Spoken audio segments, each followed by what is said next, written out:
লতানে গাছ টেন্ড্রিল সাদি কি বলে এটা আমার ঢোকানোর জায়গা না ব্যাগে ঢোকা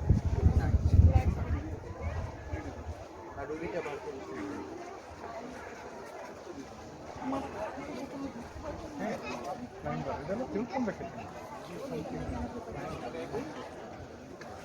বড় ভাই আছে একটা জিনিস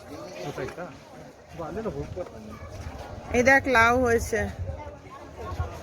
ধোঁয়া থাকে তো এই কত এইটা লাউ এরকম লতা তোমার লাগে না? লাউ গাছ শোনো না না, হ্যাঁ লতানো হয়।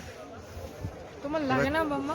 না কেন লাগে? শুয়ে থাকে বললে এখানে তোমার মা থাকলে লাউ লাউ কি ছোট লাউ তোমার পক্ষে এটা ভালো হবে এই দেখ আরো তাও তাও বেটা এই লাউ দেখ এইগুলোই যায় বাজারে অফ কোর্স বাট ইয়ে মিশিয়ে যায় কত লাউ